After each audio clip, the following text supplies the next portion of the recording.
I'll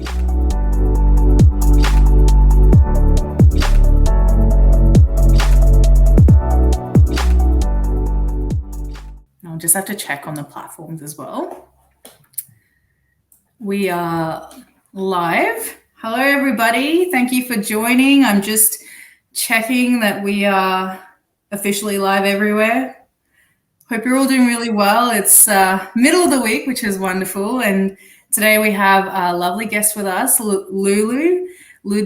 And so we're so thrilled to have her here today to talk to us about the 5 traits, essential traits for sustainability leadership, which is very exciting. So give me a minute before we get officially started. Our lovely guest with us. Okay, awesome. And if you have any questions along the way, please feel free to just post them wherever you are, Facebook, LinkedIn, whatever it is, please post your questions. We'd love to hear from you. And so, Lulu, thank you so much for joining me today. I'm so thrilled to have you on. Thank you, Meryl, for having me. So, Lulu has had almost a decade of experience in sustainability strategies and responsible communication campaigns. She's worked for corporates, for B Corps, consulting firms, and she's also started up her own business early this year. It's called RenaisSENSE. And so part of supporting organizations in transitioning towards sustainable leadership and innovation, she's bringing her expertise and her values that help people really kind of understand that triple bottom line around social, environmental, and people, and show them how to innovate and improve and increase their impact through leadership. So thank you so much, Lulu. I'd love for you to tell us more about RenaisSENSE and what you do. Sure. Thank you, Meryl. RenaisSENSE is very young. I have to say that before everything else. Just to give you a little bit of context, I guess, because that's important. I was a corporate social responsibility and ethics manager at a company called TransDev in public transport up to end of last year when I decided to write a new chapter. And I decided to take 12 months, really, to explore entrepreneurship. That's what it is. And because I left the corporate world thinking, we can have the best strategies for sustainability. We can have the best policies and the best processes. But if people don't want to change or don't have the right mindset, then we're not going to go very far. Yeah. So that was sort of my conclusion. Everything goes through culture and the mindset and the values. So I thought, okay, I could also, observe that there's a huge transition happening at the moment in big organizations, especially in the procurement space. So people who procure, source, buy services and products, they used to be, very cost focused, and it's still the case. They have to save money, to cut cost, and to get the best deal out of a supplier. And then having worked with them, I could see that they're a little bit, it's a big transition. We are requesting them to talk about modern slavery, ethics, to understand their supply chain, to understand where things are made, how they are made, who they are making them. A lot of new questions, and a lot of new risk to mitigate that they never thought before, because before, the clients or the government were not asking for that. So I could see the procurement people a little bit lost in that transition. And I think, again, for me, that culture piece is very key, that mindset. So I guess RenaisSENSE is my space to explore how I can support them, not so much from a strategic or from a life cycle assessment, because there's people who do that really well, but more from a mindset. And how can we really look at suppliers from a different perspective? Sure. So that's all of those changes that I think are crucial if we want really to have an impact, because again, it's like us, individually we buy things and we've got so much power the way we Sure. spend our money. The same for companies at another level, at another scale. So the power that organizations have by procuring is massive. So I think there's really a key role for procurement people and sourcing departments to play here. You know what? I like what you're saying here. I think that, so I've come across some businesses who may have only their distribution operations, say in Australia, and they're like, well, you know, what can we really do around sustainability? You know, all our manufacturing is overseas and so on. But there's a huge part of that whole supply chain / procurement mapping, really, like how they are getting all of their products and their packaging and so on, and how they're distributing them. It's a huge part of the puzzle, really. So I think it's a really important part with what you're doing to empower people, or at least share that knowledge and empower and educate them around this space. I think like something that I've realized as well is we really need to think systemically. Because obviously, you know, we're not going to be able as one organization to have an impact. So it's really how we can think, you know, systemically to connect the dots. And that's not easy because, you know, we live in a very, very complex world. Absolutely. And I think that's really the point. Like procurement department had to deal with cost and savings and getting the best quality for the lower price. And now it's much more complex than that, you know. So much more, And there's a lot of schemes as well coming into play, or sort of legislative mandates, really, that expect that they are thinking about these things as well. So climate diligence is not just about what the board tells you. It's not just about your manufacturing. It's about your supply chains. It's about your day-to-day operations. There's so much to it. So huge part of the sustainability piece, I would say. Massive. Yeah. And I remember when... sorry, no, go on. No, I just wanted to give an anecdote, but I remember when the Australian Modern Slavery Act, you know, passed. It was a huge, and it's still a huge revolution. But I think the start of the revolution is about understanding our supply chain. And that's first thing is hard. Like, you know, who knows who is behind our first tier or second tier suppliers. And I think already this is a challenge. So imagine the rest, understanding how it's made, who make them, are they well paid, what's the material, like, etc., etc. It's a long list of new requirements. Yeah, absolutely. Oh, the supply map is very complex. Absolutely. And the tiers is a really important one. They're like, well, you know, there's just the kind of the key flat supply chain, but no, there's so many levels to it. So I would love to know, so why are we talking about sustainability and leadership in the first place? How is this all connected? Please tell us. I think, you know, if I zoom out and I think about our current social and environmental challenges, I think they require a different leadership style, like a different set of values and mindset. You know, like what I truly believe, again, is that our values determine the way we do business. We can say whatever, we can have a very performant team, but, you know, what's the culture of that group? What's the, you know, what's the values behind it? And I think if we stop for a second, like, and we look at the values that collectively we have prioritized up to now, I mean, it's really about, you know, performance, competition, linear growth, domination of nature and of people. Because, like, you know, many times we thought that we were above nature, when now we start to realize, oh, actually, we're part of it. Actually, there's examples out there. So, you know, like, I think it's hard to ignore that we must change our values and change ourselves if we want to change the output. Like, if we want to change the way we do business, it starts with us. So I think that's why I really truly believe we need a different sort of leadership. For sure. I do have a question for you, but I just wanted to say I've got Lulu on here, and he's asked if he can make a request. So Lulu, please, could you clarify if you had a question for us in this live show, but otherwise happy to chat after this. And I just wanted to know, so you're talking about, that change that needs to happen both at an upper level as well as systemically throughout the entire business and the supply chain. So what does a sustainability or a leader who is sustainably focused as opposed to a leader who's not? What are those traits we're hoping to understand here?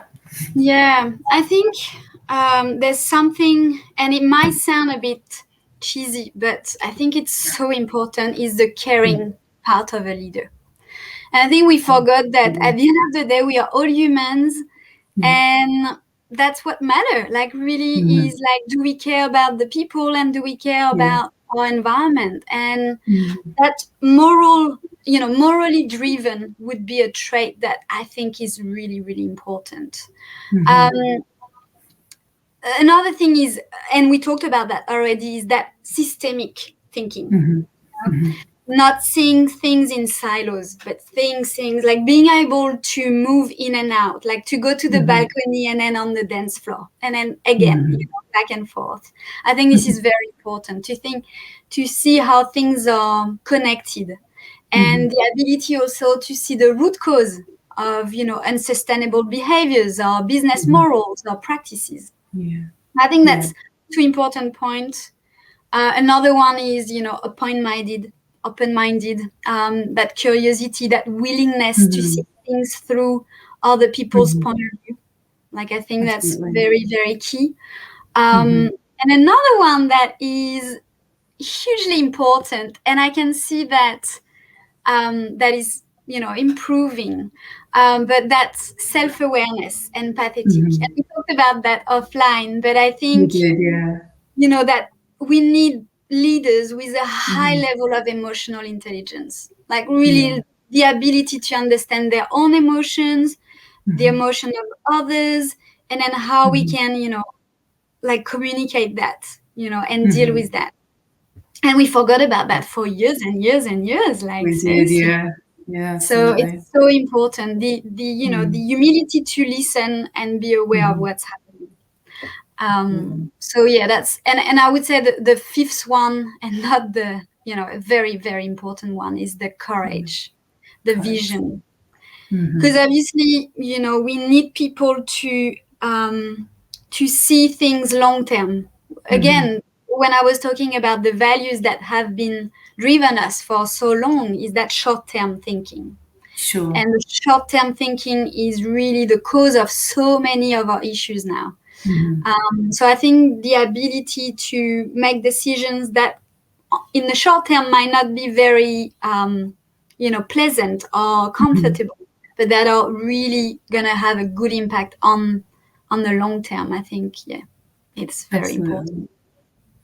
Yeah, I agree with you on all of those. I think they're all extremely important traits that we need in leaders. And when I say the word leader, I don't just see, the people up in senior management or the C-suite or the board, for that matter, being the leaders. I mean, everybody has an opportunity to be a leader, don't they? I mean, we all collectively need it, because sustainability is so complex, and it requires holistic, not only thinking, but holistic action, holistic champion of the entire process. So our leaders may drive it, they may have those direct KPIs in relation to it, but everybody is part of that process and leading in their own way through change. I definitely agree, and I really believe that, there's the leaders who have the title, doesn't always make them leaders, and then there's the unofficial leaders. So I think everyone has a piece to play, and a role to play. And so to develop these types of skills, I mean, there's a lot of stuff out there, there's a lot of noise. Like, what do you sort of recommend, or how do we really overcome our limiting beliefs and our barriers before we kind of get to this place of embodying these 5 traits? Like, how do we get there? I just want to add something about those 5 traits, because there's a really good paper from the Cambridge University Institute of Sustainability Leadership about these, those skills, and they really, insist on the fact that we might not have all of them in one person, and that's okay, because as long as you build a team that have all of that, then you can have that impact. So it's very important to consider those traits as a collective trait that we need to demonstrate.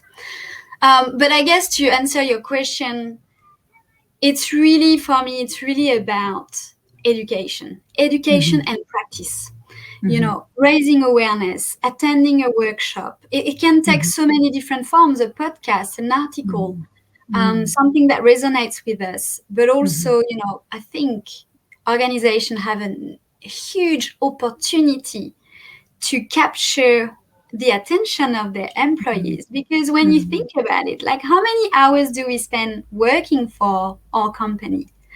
It's massive. If we use that, just an hour or so, a week, for example, to raise awareness and to really get the people safe to practice those skills. I think that's very, very important. Education and practice. Again, creating that space so we can fail. We're talking about that also offline, but being safe to fail, being safe to practice, and then see what works, what doesn't. I think, again, that's a space we need to recreate within organizations. Yeah. Because that's how we learn. That's the only way. That's the only way to learn. I love that, because it reminds me of one of my earlier episodes where I was talking about shifting businesses through culture and towards sustainability, right? And so one of the things I mentioned in there is about failing forward fast. So failing as many times as you can, because it's okay to fail. Like, you learn through that process. And this simple idea of just an hour a week, even consciously being more sustainable, or thinking about these 5 traits and how we can embed that into our business, and getting everybody involved in it, is 1 hour a week that the business needs to invest in. Because although it might seem like only an hour, it's a huge impact when you've got everybody consciously thinking about it, especially when a business is not so culturally aligned with sustainable thinking or climate diligence. And oftentimes if you see through businesses, they will hire somebody who is just like them. But what you said earlier was really interesting, because you actually need to hire someone who's not like you, to challenge you, to question the processes, to incite change. Yeah, I really believe that. I think the more diverse brain around the table, the better, because we can really learn from each other. Because we know we've got really different ways of seeing reality, So I think, again, it's bringing that diversity, but really using it to, be creative, basically. Being really creative in the way we think about sustainability. And it goes through practice and education, because you can't expect someone to be self-aware in 2 weeks or after a training of 3 days. No, we need to accept that good things take time, and that's okay. But we need to, create that safe space, so we trust that people will, learn and sit with this discomfort of learning, because that's what it is. Yeah. For sure. Well, it's been really good learning about this and what you do as well at RenaisSENSE, how you help businesses through this cultural shift, because culture is one of those things, like, we do cultural awareness programs or courses with your business, but it's really not that in depth when you've got a business who's already ingrained in a particular culture, and to try to get them out of that box in thinking of an open-minded, change-driven culture is a very difficult thing to do. Because I think when you're shifting towards sustainable businesses, or sustainability and leadership and sustainable culture, all of those things, it's really about full transformation, and constantly being open, though, to ongoing iterations of transformation, because it's not just the one level of change, it's ongoing levels of change, isn't it? It's a process. It's really navigating the mess and the magic of change, again, we go back to this discomfort. It is uncomfortable, because everything changes constantly now, but that's how it is. So we've got sort of two choices, you know, like either we fight against that and we resist and we're like, no, we don't want things to change. Or we say, you know what, it's going to be uncomfortable, but we need to navigate this, and then you go with it. So yeah, absolutely. Very good. Well, it's been really lovely talking to you and learning about what you've done so far and what you're doing at RenaisSENSE. And so it would be good if you do manage to get that article from Cambridge University, please feel free to share it. And I will share your LinkedIn profile as well if people wanting to get in touch with you. But if you want to sort of let people know if there's any other way that they can get in touch and how you can help them, please tell us. So I think the best way at the moment is through LinkedIn. So RenaisSENSE has a page, so it's RenaisSENSE Melbourne.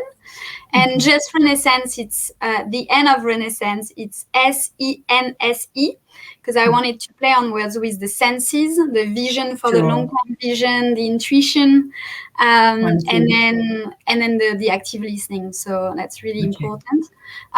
So yeah, RenaisSENSE Melbourne on LinkedIn, best way to contact me, I think. Wonderful. Well, I will definitely post your page onto the post for this live. So that's wonderful. Thank you. And it's been really good having you on. I love talking about this.